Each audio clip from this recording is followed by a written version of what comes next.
America कौन नहीं आना चाहता।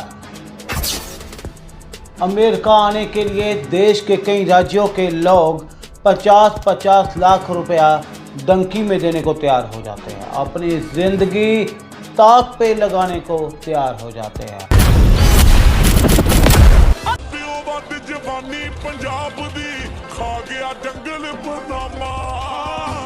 पंजाब और गुजरात ऐसे प्रदेश है जहां पे लोग 50 से 60 लाख रुपया प्रति व्यक्ति डंकी लगाकर अमेरिका आने के लिए देते हैं।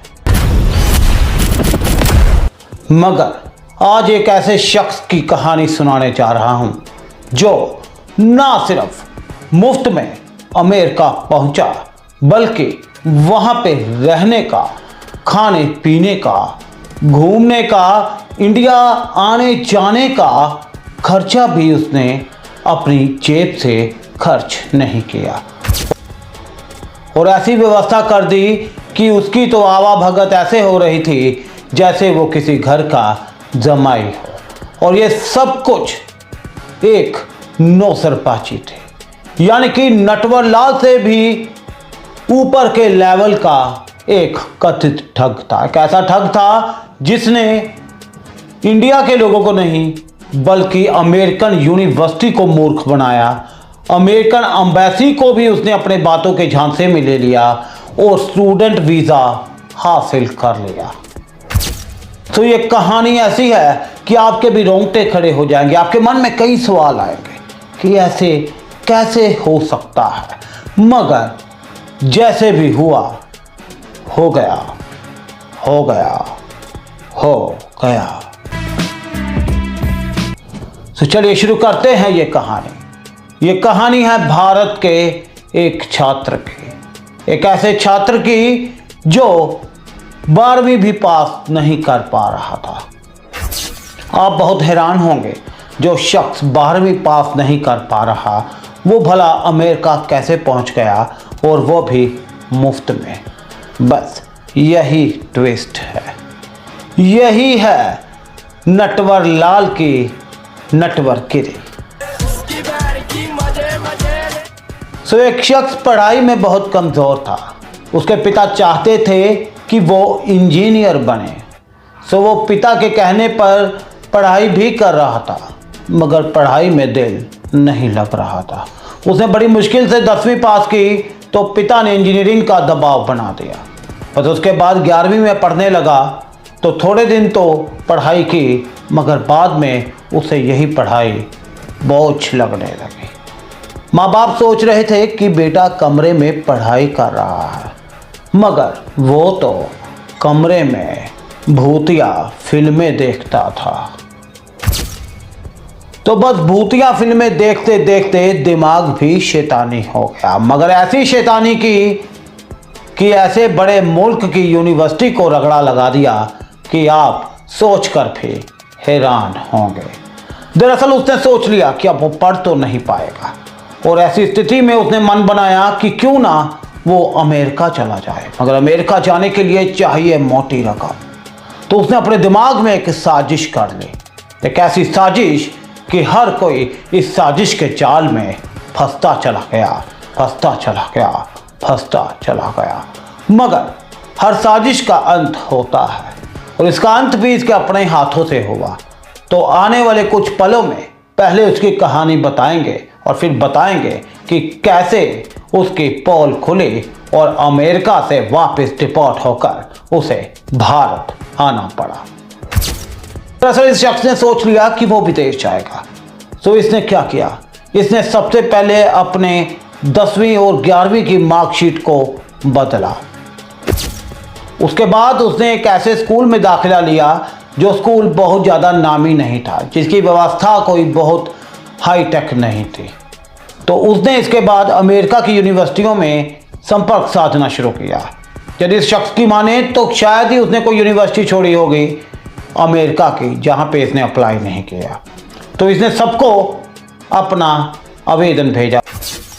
आवेदन में लिखा कि वो ज़रूरतमंद है मगर लायक है, तो उसे पढ़ाई में स्कॉलरशिप चाहिए। इसने इंटरनेट पे देख लिया था कि अमेरिका में कुछ यूनिवर्सिटीज़ ऐसी भी हैं जो कि आपकी आर्थिकता के आधार पर आपको स्कॉलरशिप दे देती है।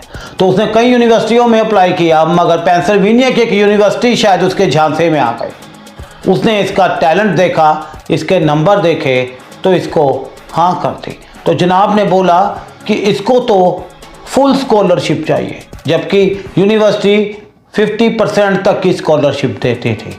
तो इसने कम्युनिकेशन शुरू किया तो यूनिवर्सिटी मान गई, बोली चलो 100%, तुम एक लायक बच्चे हो, तुमको 100% स्कॉलरशिप थी। तो इस शातिर ने फिर कहा कि इसके पास तो रहने का इंतज़ाम भी नहीं है, वो भी यूनिवर्सिटी भरे। तो यूनिवर्सिटी ने फिर विचार विमर्श किया और उसकी हाँ में फिर से हाँ मिला दी। तो फिर जनाब ने कहा कि नहीं, मैं अपने घर से 1 रुपया भी नहीं ला सकता, मेरे को खाने पीने का खर्च भी चाहिए। तो यूनिवर्सिटी ने बोला कि आर्थिक आधार पर हम ऐसा कर सकते हैं, मगर ऐसी स्थिति में तो ये मुश्किल है। तो इसने अपने पिता का डेथ सर्टिफिकेट बना लिया, यानी कि अपने जीवित पिता को मृत बता दिया और यूनिवर्सिटी से ना सिर्फ खाने के, रहने के, बल्कि साल में 1 बार भारत आने जाने की राउंड ट्रिप टिकट भी हासिल कर ले। तो जनाब अब पहुंचे एम्बेसी। तो सबसे पहले पिता को शक हुआ। पिता ने पूछा कि तुझे तो गणित का कोई आंकड़ा ही नहीं आता, तो तुझे ये स्कॉलरशिप कैसे मिल गई? तो बस इसने पिता को भी बातों के जाल में फांस लिया और पहुंच गया एम्बेसी। तो एम्बेसी में इससे सवाल किया गया कि तुम अमेरिका की इस यूनिवर्सिटी में क्यों जाना चाहते हो? तो ये पहले इंटरनेट पे जान चुका था कि ट्रिकी जवाब देगा तो एम्बेसी इसकी बातों में आ जाएगी। उसने एक ही लाइन में जवाब दिया कि यूनिवर्सिटी पे for my every right, means full right. तो उसका मतलब था कि सबको यूनिवर्सिटी पे कर रही है। ऐसे ही वीज़ा काउंसलर ने देखा I-20 फॉर्म, जो आवेदन फॉर्म होता है, एडमिशन फॉर्म होता है, उस पर देखा कि वाकई ये तो सब कुछ स्पॉन्सर है। तो ठप्पा लग गया और जनाब पहुंच गए अमेरिका। घर में खुशियां मनी, ढोल नगारों के साथ उसकी विदाई की गई। अब अमेरिका पहुंच चुके थे। तो कहते हैं शैतान का दिमाग शैतान ही रहता है। इतना सब कुछ हो गया, फिर भी उसके मन को सुकून नहीं था। अब उसने सोचा कि सब कुछ तो मिल रहा है, खाना पीना रहना, इंडिया आने जाने की टिकटें, तो अब जेब में पैसे कहाँ से आए? तो उसने फर्जी ट्रांसक्रिप्ट बना ली। उसमें अपने आप को ज़्यादा पढ़ा लिखा बताकर कुछ कंपनियों में संपर्क करके जॉब ले ले और उसको डॉलर आने लगे।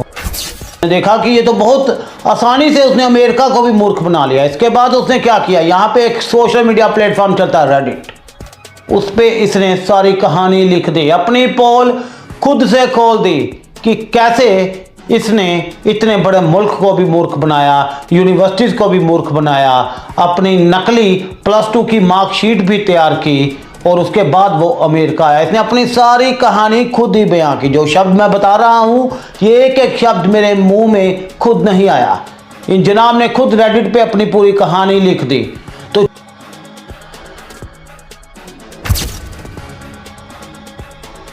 तो जैसे ही ये कहानी सोशल मीडिया पर वायरल होने लगी तो किसी ने यूनिवर्सिटी को ईमेल कर दिया कि आपकी यूनिवर्सिटी में एक ऐसा स्टूडेंट आया है जिसने आपके साथ खेल कर दिया। तो हालांकि इसने जब सोशल मीडिया पे पोस्ट डाली थी, इसने अपना नाम नहीं डाला, मगर जो हालात इसने बताए थे उन हालातों पर यूनिवर्सिटी ने सर्च शुरू की कि उन्होंने ऐसी सुविधा किन किन स्टूडेंट्स को दिया। तो एक ही नाम सामने आया, उसका नाम था आनंद। तो ये वही आनंद था जो मुफ्त में ले रहा था अमेरिका में यूनिवर्सिटी के पैसे पर आनंद। तो यूनिवर्सिटी ने फिर अपनी इन्वेस्टिगेशन पूरी की और उसके बाद मामला पुलिस के पास चला गया। तो पुलिस ने इसे गिरफ्तार कर लिया और गिरफ्तार करके इसको कोर्ट में पेश किया गया, जहां पर इसको 20 साल तक की कैद हो सकती थी। यूनिवर्सिटी ने कहा कि ये तो बहुत गलत किया है, मगर यूनिवर्सिटी का 80 लाख रुपए से भी ज़्यादा का नुकसान हो गया। तो इसकी भरपाई कैसे हो? भरपाई वो कर नहीं पा रहा था। तो अंत में ये फैसला हुआ कि इसको इंडिया डिपोर्ट किया जाए। तो 3 महीने अमेरिका की जेल में रहे और उसके बाद डेपोटेशन हुई और सबकी अब जनाब कभी अमेरिका नहीं आ सकेंगे। तो सबसे बड़ा सवाल कि कैसे एक शख्स ने ऐसी व्यवस्था को अपना निशाना बनाया जिसके बारे में कोई सोच भी नहीं सकता। आप सोच सकते हैं कि अमेरिका आपको वीज़ा दे देगा जबकि आपकी +2 की मार्कशीट के नंबर 50% है जिसको इसने 92% बना दिया।